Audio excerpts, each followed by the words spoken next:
envoyez.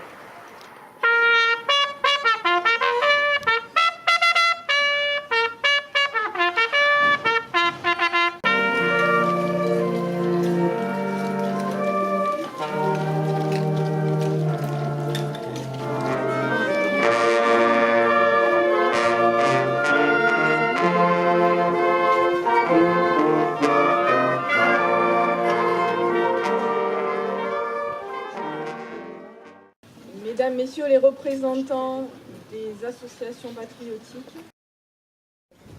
en prenant en compte les victimes civiles et militaires, ce sont 40 millions de personnes qui ont subi ce conflit et qui en ont gardé les traces et les stigmates.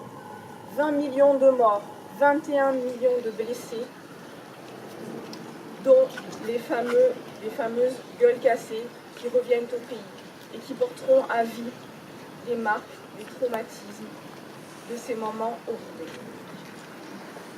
En France, c'est un soldat sur 5 qui n'est pas revenu. Il était 11 heures précises, ce lundi 11 novembre 1918, lorsque le son d'un clairon, bientôt imité par des centaines d'autres, résonna sur le sol de France.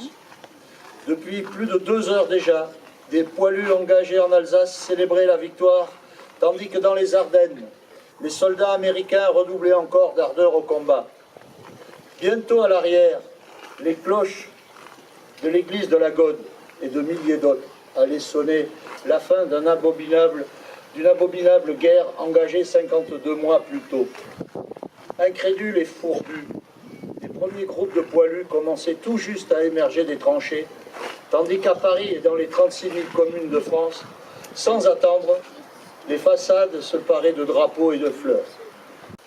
Toi qui es mort pour défendre à chaque arpent de terre de notre pays, sois certain que tant qu'il restera des associations, des corps constitués, des sportifs, des artistes et des élus, prêts à se déplacer pour honorer ta mémoire, cette flamme restera la flamme de la nation.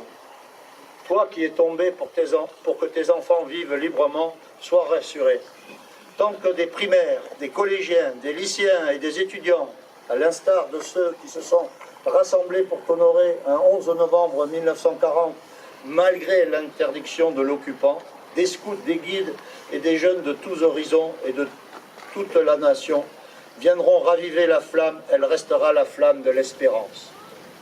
Le clocher du village, situé juste derrière moi, vient de sonner 11 heures. Il y a 100 ans, à 11 heures précises, le cessez-le-feu de la guerre 11h30, le cessez-le-feu de la guerre 14-18 était effectif.